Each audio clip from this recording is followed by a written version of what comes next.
Hi there, my name is Betsy Kemp and I proudly serve on the restaurant marketing team here at OpenTable.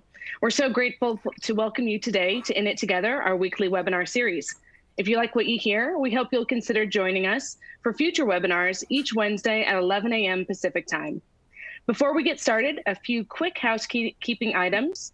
If you have questions along the way, please use the Q&A box in the top right corner of your console. We will save some time towards the end of our conversation to answer some of your questions. In the resources list section on the bottom left, we have linked out to our restaurant blog, our COVID-related resource center, today's featured charity, and the registration page for future episodes. This webinar will be recorded and shared out with all of you afterwards. And with that, I'm delighted to now turn it over to our host of the series, our Chief Operating Officer, Andrea Johnston. Hi, everybody. Good to have everybody participating today. So thank you. As the weeks go on and on with COVID, it remains and continues to be incredibly difficult for the restaurant community. So I'm thrilled to have Clare Reichenbach and Kwame Onwuachi here on this webinar today. They've been doing over the years incredible work for the restaurant industry, but especially over the last few weeks. By way of introduction, Clare is the CEO of the James Beard Foundation, if you didn't know, and Kwame is the chef and owner of Kith and Kin, also received many, many awards, including James Beard Foundation's Rising Star Chef of the Year. So thank you so much for joining us. To kick it off, can you tell us a little bit about how the last few weeks have been for each of you? Kwame, why don't we start with you? Oh, the last few weeks have been a roller coaster. I mean, I would say every day is the same but different. You know, the same things we're in the same state. We can't leave our homes really, have to social distance. You know, initially we had to close the restaurant and lay off about over 70 employees. And right now I've just been trying to keep busy with using my platform for something that can help the whole restaurant industry. So I've helped found the Independent Restaurant Coalition, which gives independent small restaurants a voice. And I've also been helping out in my community in the Bronx by cooking meals for an area that I grew up in the South Bronx. So that's what's been going on. What's been going on with you, Clare? Similar roller coaster. I mean, at the James Beard Foundation, our raison d'etre is to support a thriving and healthy independent restaurant industry and to support a diverse and sustainable food system. So, you know, the impact has been profound. I mean, just in terms of the foundation, much of what we do is around events, education events, dining events, awards events, all of which have had to be postponed. We also had to shutter the James Beard House in the West Village, which is a restaurant for all intents and purposes, and follow the team there. So in some respects, we've been living this with our community and with our industry, but we've pivoted everything we do at the foundation to help our community get through this in order to be able to, open the doors once we're through this again. All our resource, our programming, our initiatives, our effort, our focus, everything right now is on supporting the independent restaurant industry get through this. Absolutely, so critical. And can you tell us, Clare, a little bit about the Open for Good Relief Fund? Thank you, Andrea. Thank you for everyone at OpenTable for support of this campaign. So this pivot to support our industry is under the umbrella of Open for Good. Our mission at the Beard Foundation is good food for good. This is the current expression of that. We see it in three phases. First of all, we're fighting for survival right now. This is about survival and stabilization. The second phase is going to be about rebuild and how do we rebuild back better and stronger and address some of the inequities and vulnerabilities that are inherent to our industry. And then the third phase that we're all longing to get to is the thrive. But the first piece in terms of fighting for survival, we recognize that what local and small independent restaurants needed was immediate cash injection. So in addition to all the work we've been doing, again, in support of or in partnership with the Independent Restaurant Coalition, local advocacy work, education support, etc., we also opened up a food and beverage relief fund. Recognizing that we just needed to get cash to restaurants. And so in fairly short order, and with founding partners with Patron and San Pellegrino, we raised close to $5 million, which we have issued as individual micro grants of $15,000 to restaurants across the country now, across the 12 awards regions. And I think for those 50,000 doesn't sound like much money. Actually, for those recipients, it's been really quite life-changing. And we hear the statistics, but when you read these testimonials, when you hear these individual human stories, and Kwame, you know this, what people are going through, and having just someone support them, say, here's some financial relief to help you pay your vendors, pay your rent, pay for payroll, get you through this. It's really been very meaningful. And for me, hearing these stories, hearing these testimonials has been so moving, but very, very motivational in terms of what we're doing for the industry. Yeah, I've spoken with countless restaurateurs, and it's just heartbreaking and devastating. Kwame, how did you come up with the IRC, and then how are you working in tandem with James Beard on this? Well, it was a collective effort. I think I got a call from Sam Cass. He was a chef in D.C. for a long time. He worked under the Obama administration, so he knew how to talk to politicians and how to rally and lobby. And then a bunch of other chefs and restaurateurs and foundations, like the James Beard Foundation, we just got in the same room virtually and had time on our hands, and I think one thing is that chefs always like to keep busy. We're in an industry where we like to continue to thrive and use our talents for something. So there was a void that needed to be filled spiritually for us, and then also for the restaurant industry. So we came together and formulated the Independent Restaurant Coalition, which lobbies for inclusion for the restaurant industry, but more importantly, the independent restaurant industry within the CARES Act, really revising the PPP, getting a restaurant stabilization fund, really thinking about how the restaurant industry works differently than other small businesses. Because we're not just, you can't just put out this blanket statement and saying you're gonna help fix all small businesses and they all react the same way. We have a different supply chain that affects our business different than the rest of the businesses. We can't just walk in and turn our lights on and wave a magic wand like Harry Potter and we're ready to go. We have to. We have people that depend on us. At my restaurant, I have a company that just makes clear ice cubes, for our Manhattans, and they depend on us to survive. I have another company that just lays eggs for my breakfast program.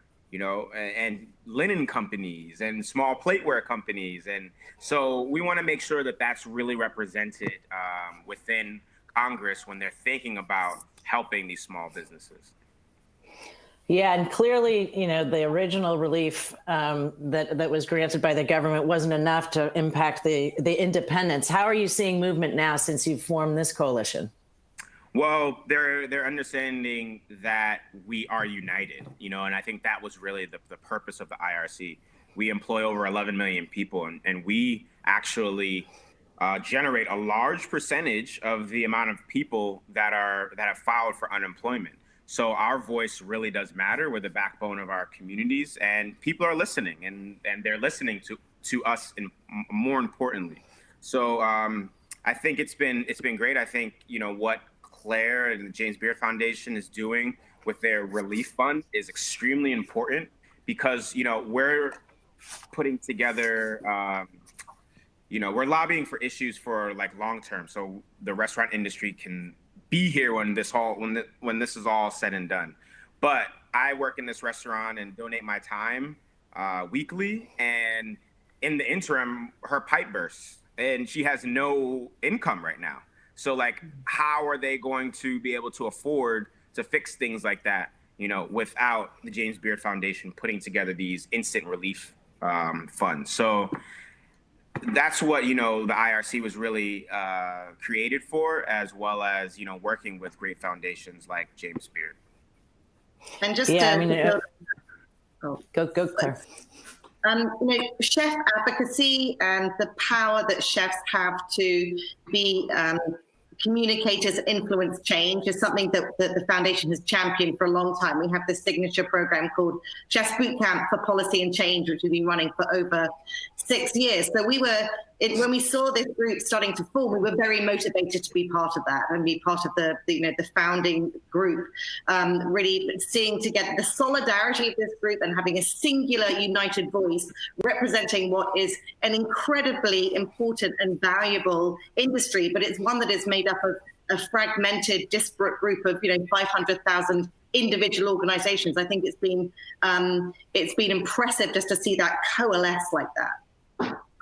Yeah, absolutely. And I don't think the boot camp gets enough credit, because I went on the boot camp maybe 3 or 4 years ago, maybe 4 years ago now, and we were doing mock interviews with Congress, teaching us how to talk to Congress.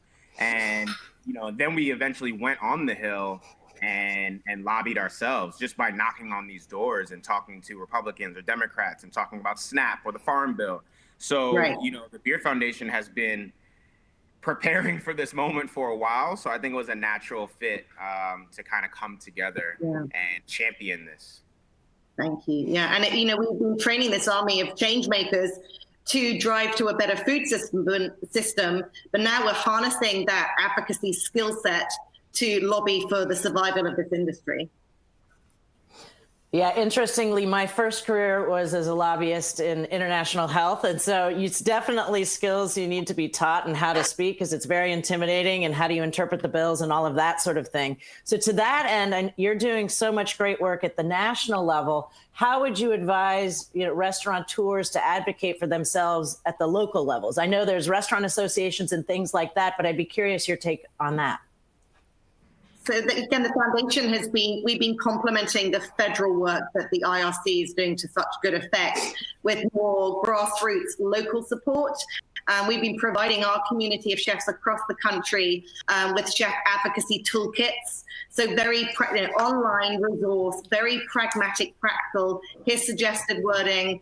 Here's social assets you can use for unity. Here's how you locate your local representative. Here's the number. Here's their social hashtag. So just this kit of parts to make sure that people can do it with speed, but also with a consistency of voice. Yeah, and you all host the James Beard Regional Zoom classes as well. So depending on what region you're in, you can talk to just a group of people that are for me, I'm Mid-Atlantic, and you have these seminars that tells you how to call your local congressman, or even just as a town hall, just to answer any questions that you might have. So there's a lot of tools out there. Yeah, because this is state by state. So actually having those regional, what's going on, what's the best practice, what are the different interpretations, bringing that network together is really valuable. For sure. So in putting all these things together, you talked about can you talk a little bit more about some of the impact that you've had, and then some of the biggest challenges you've faced in putting these programs together? I think with the IRC, I think it's just so impressive in terms of, this is having a seat at the table for the independent restaurant groups to complement what's going on with the NRA. I think it's been incredibly impressive. I think what's challenging, and there's so many challenges to all of this. I think the challenges around PPP, both in terms of the access to it. These are small mom and pop restaurants, don't have the bank relationships. They don't have the legal business affairs support. They don't have the infrastructure.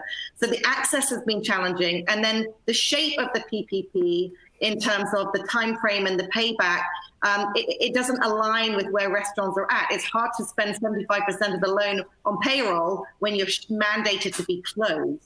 So there's some of the challenges that the IRC and we're grappling with. I would also say, what is so concerning is seeing the disproportionate impact that this is having on restaurateurs and chefs of color and of women. We've seen the disproportionate impact of the crisis on these communities that's also been expressed within our community. And we know that from some of the polling that we're doing that the confidence of coming back is far reduced for those communities. Absolutely. Kwame, anything to add to that? Yeah. I was going to say, the hardest thing is living it. Right. we got the PPP, and out of 76 employees, like 13 wanted to come back, and I didn't blame them. Like, we don't know if it's safe yet to come back. There's also nothing for them to actually do. They can't put food to fire, in the restaurant. So that's difficult, but also seeing my counterparts that are less known, that don't have accolades, that couldn't give two, expletives about any award system, they're getting denied for these PPP loans, and they actually need them. And there's going to be a lot of people that don't come back. There's going to be a lot of restaurants that won't make it, whether it's a well-known restaurant or a mom and pop shop, that it's their American dream. And seeing these places being left out, and also saying, certain people are saying like, well, restaurants will come back in another way. That's not okay. It doesn't sit well in my heart, because I know how hard I've worked to get to this side of the past as a minority, as someone who defied the odds from where I come from, and to see other people not be able to continue to have a seat at the table after this is heartbreaking for me. Yeah, absolutely. Not getting the loans for sure, which is why, these funds available by foundations, et cetera, is so critical. But then to your point, getting the loans, a friend of mine owns 2 restaurants. She received the loans and is deciding, do I want to reopen? Do I want to be on the hook for this? Should I open both? Should I open one? What am I going to do? And it's really challenging, and you got to really, really think it through. Yeah, for sure. So pivoting a little bit, Kwame, how are you staying in touch with your team during this time? How are you thinking through bringing them back? How do you keep community with your team? I know you've got it across the chefs as well. Yeah, well, I call them, simply. I call them, check in on them. I also independently raised about 26 grand for them. So I'm making sure that they have at least something to some glimmer of hope, and to let them know that I'm thinking about them, regardless. Because, I know that there's a stimulus package and there's unemployment. Not everyone can receive that. Not everyone has their taxes in order. No one's preparing for this pandemic. Just like the restaurant industry or the airline industry, no one was ready for this. So there are people that can't really receive those funds, and just making sure that I have something for them was something that was really, really important to me. But also checking up on them. We send each other silly memes, we send each other videos we're making, or we make fun of each other by seeing what we're doing on social media. So just keeping in touch that way is something that I do. I think it's really important, regardless if there's a pandemic or not. Yeah, absolutely. And did you raise the money through a GoFundMe or from calling on folks? What are some tips you could give other restaurateurs to help raise money like you did? I just did GoFundMe, and I put it out there. Also, there was a couple, there's a lot of celebrities that come into the restaurant. So they saw that as large contributions. So it was just leveraging my network and just putting it out there. I didn't know what was going to happen. I stepped out on a leap of faith, and I was able to raise some funds. So just trying is the biggest thing that you can do. And Claire, since you're in touch with so many different chefs and restaurateurs, sort of what are the things that you're hearing? What are some of the tips that you're sharing with them? I mean, so much. We've been in regular communication with our community pretty much every day through webinars and through these regional calls every week. But also we've been conducting snap polls every couple of weeks, checking in with community. And each time we get over, 1,000 respondents, but where are they at? Where are they at financially? What are the confidence levels? What's most concerning? What's on the agenda? How many people have pivoted? Who's thinking of reopening? So across the piece, and as we get that, we've been disseminating it and using it to inform both the IRC's work, but also our work. But, I think what we're seeing, there's the numbers are around, I think it's about 40% have not stayed open in any shape or form. 1% is things that will never reopen.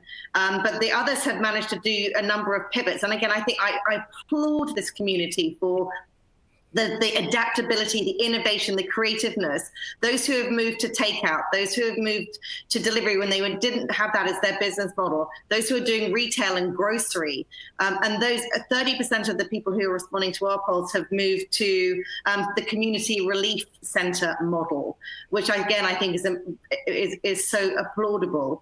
So people have been scrappy in terms of how to keep some cash flow in the system. But in the majority of cases, it's just not sufficient. Even those who are staying open with some level of business is not sufficient to cover the fixed overhead. So this is a Band-Aid right now. And we're hoping we'll see people through, but I think we need a more profound systemic look at the whole framework of the industry. Yeah, and I think that the community and the connection is so important right now. It's also, as I'm sure you know, Mental Health Month, right? And in a time like this, when people are home, depressed, drinking more, not making a paycheck, friends are furloughed. We've had to go through that. It's just a really trying time. And the more that you can connect and, keep people optimistic, I think is critical. One of the things I know that everyone in the industry is looking forward to is the James Beard Awards. And so you made the nominations are out there. So we can't get together, right? So how are you thinking about celebrating chefs when they win? Thank you. Yes, Andrea. I mean, this crisis hit us right at the beginning, or the middle of our award cycle. And so we're very conscious that we have this season's awards is honoring and recognizing the achievements from last year, the leadership and brilliance and excellence from last year. So we really want to preserve that honoring. We recognize the climate we're in, and we're trying to be incredibly thoughtful about how to do that in a nuanced and sensitive way. And in fact, before we did the nominee announcements, we consulted with chefs and restaurateurs across the country, including Kwame, one of our, friend of the foundation, critical friend, saying, what feels appropriate right now? Is this wanted? Is this desirable? And unanimously was like, yes, we need some good news. We need a shot in the arm right now. So we be sensitive to the context, but let's absolutely give these people their time in the sun and the recognition and honoring they deserve. So we did the nominee announcements, and the feedback was great last week. And we are and Kwame got nominated. His book got nominated for a book award, which was fantastic. Thank you. And your pastry chef was Rising Star nominee. It's great. So we will be going ahead with the ceremony in September. Like the rest of the world, we're doing clutch control in terms of what's going to be safe and appropriate. We're envisaging some form of physical ceremony in Chicago, and we're working hand in glove with our partners at Choose Chicago to figure out what makes sense. And that will be complemented with a fulsome virtual event around the country. So again, I think it's critically important that we give those winners that recognition. They've earned it. And we think also going forward, having that bolstering and validation of a James Beard Award is going to be valuable to those winners. So we'll be going ahead, but we're in constant consultation with our community to determine what is the right note and what's the right execution. And which is amazing. I think it's much needed for everyone in the industry, including some of my team at OpenTable, to really look for that and celebrate many of our customers. Kwame, during this time, what gives you hope for the industry, and how do you keep optimistic and keep folks optimistic as we move through this? It's so important to have a mantra in the morning. Mine is today's going to be a good day. I usually say it every day. Sometimes I post about it, but optimism is as contagious, if not more, than fear. And our hustlers, we will get through. We're talking virtually through a computer screen right now. Who would have thought we would be doing this 70 years ago? There's really whatever you put your mind to, you can do. And if we put our mind to it, that we'll get through this, whether that's through lobbying, whether that's through relief programs, whether that's through grassroots efforts or just bootstrapping, we're going to get through this. And I know, especially I was selling candy on the subway, 10, 11 years ago, just to start a catering company. And now I have a James Beard. I would never have thought in my wildest dreams, or Best New Chef, or even a book or a movie coming out about all of that. And if someone from the South Bronx can go and do that, like, we can all get through this. We're all in this together. It'd be one thing if it was one isolated restaurant or one isolated industry that's hurting right now, but we're all talking to each other from our living rooms and bedrooms and social distancing. So honestly, just the human race keeps me inspired of what we've done and our time here on this earth, and what the sky's the limit. So we can really do anything we put our minds to. So we'll get through this. We have to stay optimistic. The facts are the facts. Optimism is important. I think if any community can forge a path forward, it is this community. The spirited adaptability, innovation, creativity, generosity of spirit, and solidarity you're seeing gives me great confidence. But also when I read a lot of these surveys from around the world, actually, in terms of what are people most looking forward to in terms of the return of some form of normalcy, whatever that means these days, it's eating out, it's dining out, it's celebrating with beloved people in restaurants again. And it's those milestones that we have convened around, and those moments of joy and celebration. I think there'll be great demand going forward. Amazing. And I think that's where the inception of this webinar came from, is because everybody's so alone. So we are all in it together, and let's talk about it, and let's focus on how people are moving through this whole thing. Wonderful. Well, I want to make sure that we leave time for everyone who's on this to ask you the questions that they want to ask. So before we cut to the Q&A, OpenTable is making a donation to the James Beard Foundation on behalf of this webinar. So anything else you want to share about that program, Claire? Yeah, well, thank you, Andrea, and everyone at OpenTable. This is it's so appreciated. As I said, this is a long-term campaign now. It's going to be a sustained and comprehensive series of programs and efforts and initiatives and funds at every dimension to help this community remain open for good.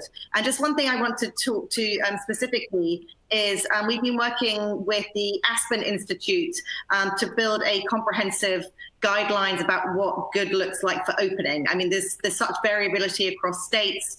They've been working with the CDC, et cetera. That comes out tomorrow. And that's going to be a kind of a rolling guidelines in terms of best practice. And it's very comprehensive, and it'll be coming out in a number of languages as well. So that's one, just to spotlight one element of this campaign that's happening tomorrow. Wonderful. Betsy, I think you're driving. You want to take it away? Sure. We're getting some really great questions here, and the conversation has been so inspirational. Thank you. One of the questions that came through is, how do you see the IRC evolving when things go back to normal? I think this was long overdue, a centralized voice for independent restaurants. Mm-hmm. And there will be other issues that come up. There are other issues currently within the restaurant industry, whether it's access to healthcare, making sure employees are really, really taken care of and they feel safe, and really addressing mental health issues and equity for minority or, women-owned restaurants. Right now, the house is on fire and we're trying to save the restaurant industry as a whole. But after that, absolutely, these are the things that we're going to tackle and make sure that people feel represented. And that's everything from the small Michelin restaurant to the small mom and pop shop. That all falls into the category of independent restaurants.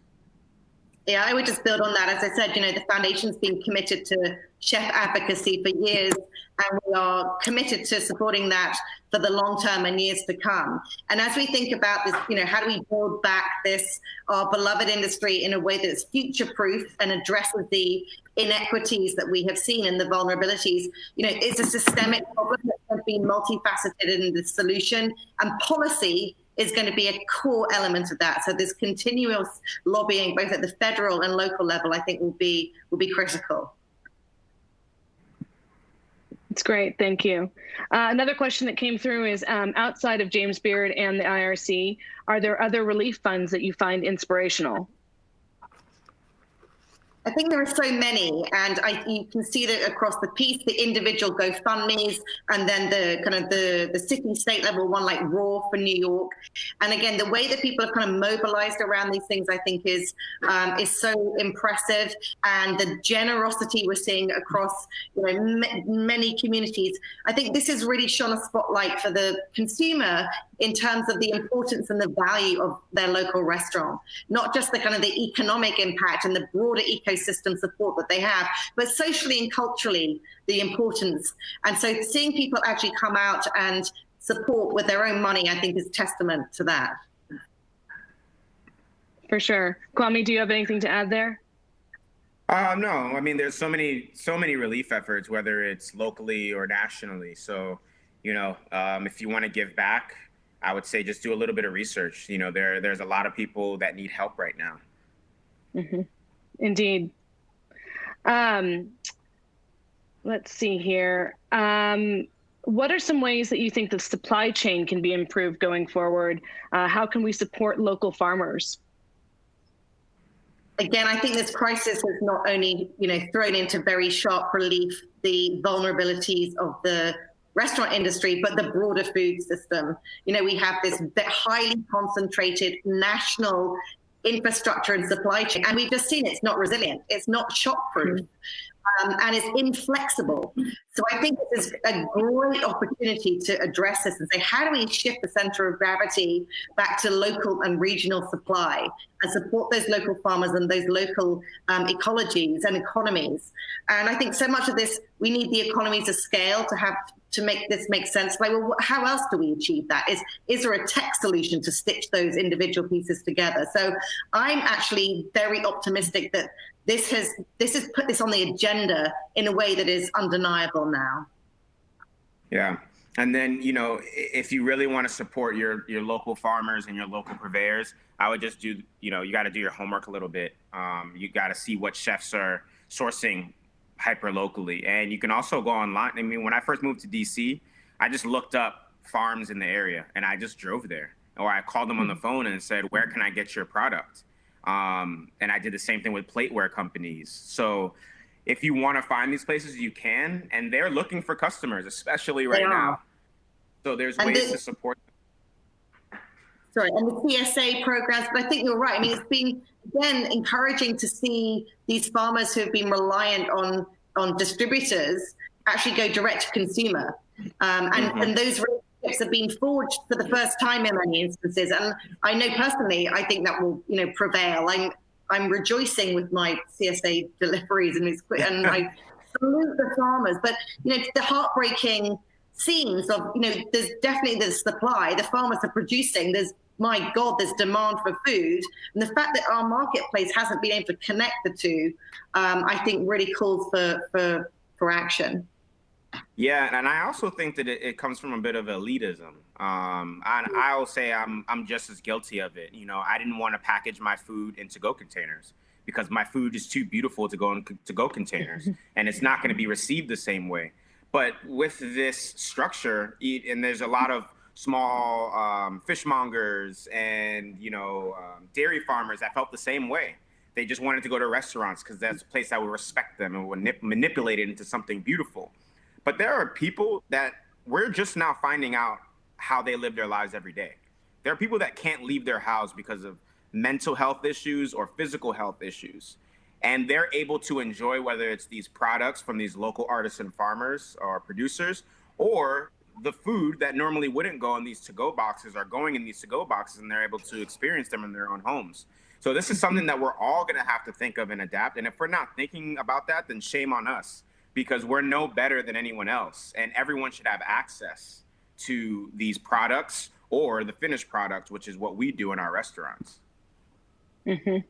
Yeah, I think the food supply chain really highlights the issue that the whole system is changing and is going to need to change. So I guess, Kwame, in that regard, like what, this is an opportunity for you to make changes in your restaurant. What do you see? What are you going to focus on when you do reopen? to-go packaging, and also to go at a cheaper rate than you would get it in the restaurant, because you were taking away that hospitality aspect. And I think it's selfish to not offer it, because there are people that may not even be mobile to get to my restaurant. They may live, a little bit further away, or maybe has gone through something tragic. Being around a lot of people may have social anxiety. So there are things that we need to think of as restaurant owners that have the power to give people these experiences, whether it's in the comfort of their home or the discomfort of our dining room, which will probably be that going forward until we get a vaccine. So it's inevitable that we will have to go to these lengths to give people access to experiencing what we're creating. Yeah. Back on the the challenges that the farmers are experiencing right now. How is there a lobbying arm? Do they have an association as powerful that's helping out the real local producers? I'm not talking about the cattle big farmers in the Midwest sort of thing. Is there any alignment of efforts between the restaurants and the local farmers at a policy level? It's a really good question. I know there are lobbying groups, and I think the causes are so aligned. I think there's an opportunity for the conversations to be more joined up. Yeah, so it's a little bit to local farmers, right? They don't have a lot of access capital, so they can't make a large contribution. But we are telling people to, for me, like the Chef's Garden is something that I work with, and I'll post about them. Like now you can order directly from them and get their beautiful produce. But there are large purveyor companies that are looking to help, and even large brands that are looking to, whether it was like Cholula hot sauce, like you can't have a hot sauce without our food to pair with it. So they need to help us so we can continue moving their product. So they help with large donations. Guinness is helping with a large donation. I think Bud Light or Budweiser did or Samuel Adams did a large campaign saving restaurants. So like the places where we directly sell goods, they're also helping us as well. But the small farmers, I think we're just giving them a platform, and I just post about them and let people know that you can access them now for the first time. Yeah. That's great. Yeah, I'm loving getting my produce boxes, and I'm like, oh, turnips. I'm not really sure how to cook that. So I'm learning some new things with interesting ingredients. Yes, so am I. And I got a lot of dandelion leaves here, Kwame, if you've got any top.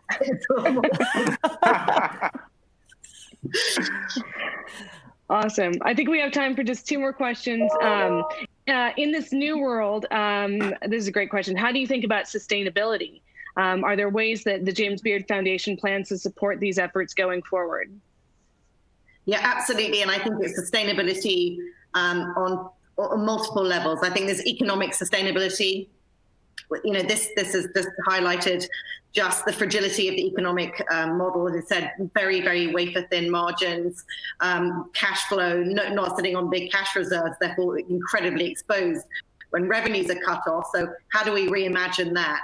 But also sustainability from an environmental perspective. We talked a bit about it in terms of the supply chain, but we have been sustained proponents of sustainable supply for a long, long time, including our waste reduction initiatives, our sustainable seafood programs, et cetera. So that is something that is core to what we do, and it will be a core component of this reimagining and the rebuild of the industry. How do we have those principles at the heart of the rebuild so that we use this as an opportunity to reset?